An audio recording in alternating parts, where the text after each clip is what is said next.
नमस्ते, प्रणाम। मैं आप लोगों के अभी 7वां अध्याय का पाठ करके सुनाती हूँ। जो दुर्गा के इस 7वां अध्याय का पाठ करने से जीवन आनंदित तो जरूर हो जाता है। अगर गलती से भी अगर आप सुन लेते हैं, श्रवण कर लेते हैं, तो आपकी जिंदगी धन्य हो जाएगी। इसलिए अगर आपके पास ये वीडियो जा रही है तो माँ दुर्गा की 7वां अध्याय का जरूर पाठ सुने और श्रवण करें, अपने जीवन के धन बनाइए। तो चलिए बिना समय गवाए मैं 7वां अध्याय का पाठ करती हूँ। मैं मातंगी देवी का ध्यान करती हूँ। वे रत्नमय सिंहासन पर बैठकर पढ़ते हुए तोते का मधुर शब्द सुन रही है। उनके शरीर का वर्ण श्याम है। वे अपना एक पैर कमल पर रखे हुए हैं और मस्तक पर आर्द्र चंदन धारण करती है तथा हाहाकार पुष्पों की माला धारण किए मणि बजाती है। उनके अंगों में कसी हुई चोली शोभा पा रही है। वे लाल रंग की साड़ी पहने हुए हैं, हाथों में शंखमय पात्र लिए हुए। उनके वदन पर मधु का हल्का हल्का प्रभाव जान पड़ता है और ललाट में बिंदी शोभा दे रही है। ऋषि कहते हैं, तदंतर शुंभ की आज्ञा पाकर वे चंड मुंड आदि दैत्य चतुरनी सेना के साथ अस्त्र शस्त्र से सुशोषित हो चल दिए। फिर गिरिराज हिमालय के सुवर्णमय ऊंचे शिखर पर पहुंचकर उन्होंने सिंह पर बैठी देवी को देखा। वे मंद मंद मुस्कुरा रही थी। उन्हें देखकर दैत्यलोक पर तासे पकड़ने का उद्योग करने लगे। किसी ने धनुष तान लिया, किसी ने तलवार संभाली और किसी ने कुछ लोग देवी के पास आकर खड़े हो गए।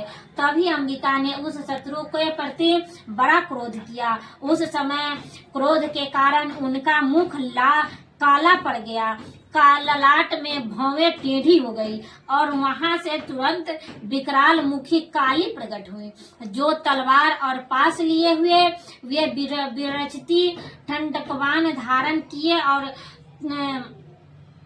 चीते के चर्म की साड़ी पहने नर मुंडों की माला से विभूषित थी। उनके शरीर मांस सूख गया था, केवल हड्डियों का ढांचा था। इसमें अत्यंत भयंकर जान पड़ती थी। उनका मुख विशाल था, जीभ लपलपाने के कारण वे और भी डरावनी प्रतीत होती थी। उनकी आंखें भीतर धंसी हुई और कुछ लाल थी। वे अपने भयंकर गर्जना से संपूर्ण सेनाओं को गुंजा रही थी। बड़े बड़े दैत्यों का वध करती हुई वे काली देवी बड़े वेग से दैत्यों की ओर सेना पर टूट पड़ी और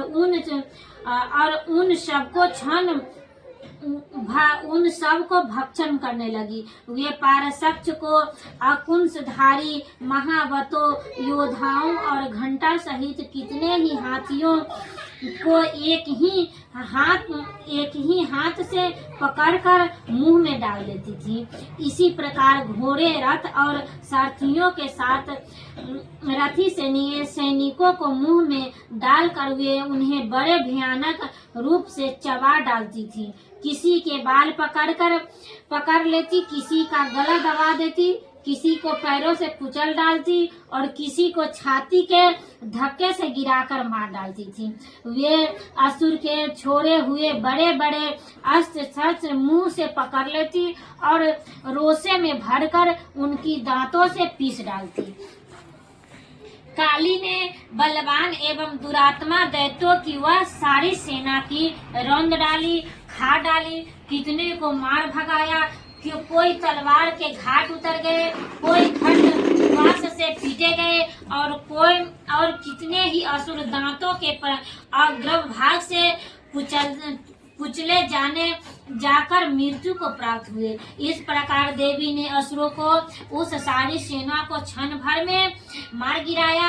यह देखकर चंड उन अत्यंत भयानक काली देवी की ओर दौड़ा तथा महादैत्य मुंड भी अत्यंत भयंकर बाणों की वर्षा से तथा हजारों बार चलाए हुए चक्रों से उन भयानक नेत्रों वाली देवी को आच्छादित कर दिया। वे अनेक चक्र देवी के मुख में समाते हुए ऐसा जान पड़े मानो कि सूर्य के बहुतेरे मंडल बादलों के उदर में प्रवेश कर रहे हो। तब भयंकर गर्जना करने वाली काली ने अत्यंत रोष में भरकर विकट आभास किया। उस समय उनका विकराल वदन के भीतर कठिनता से देखे जा सकने वाली दांतों की प्रभाव से अत्यंत उज्जवल दिखाई देती थी। देवी ने बहुत बड़ी तलवार हाथ में ले हाँ का उच्चारण करके चंड पर धावा किया और उसके केश पकड़कर उसी तलवार से उसका मस्तक काट डाला। चंड को मारा गया देख मुंड भी देवी को ओर दौड़ा। तब देवी ने रोष में भरकर उसे भी तलवार से घायल करके धरती पर सुला दिया। महापराक्रमी चंड और मुंड मारा गया देख मरने से बची हुई बाकी सेना भय से व्याकुल हो चारों ओर भाग गई। तदंतर काली ने चंड और मुंड मस्तक हाथ में ले चंडिका के पास जाकर प्रचंड अट्टहास से करते हुए कहा, देवी, मैंने चंड और मुंड नामक इन दोनों महाअसुरों को तुम्हें भेंट किया है। अब युद्ध में तुम शुंभ और निशुंभ का वध स्वयं करना। ऋषि कहते हैं, वहां लाए हुए उन चंड और मुंड नामक महादैत्य को देखकर कल्याणमयी चंडिका ने काली से मधुर वाणी से कहा, देवी, तुम चंड और मुंड को लेकर मेरे पास आई हो, इसलिए संसार में चामुंडा के नाम से तुम्हारी व्याख्या होगी। इस प्रकार श्री मार्कंडेय पुराण श्रवणी मंत्र गीत के कथा के अंतर्गत श्री महात्म्य देवी के चंड मुंड वध नामक 7वां अध्याय पूरा हुआ।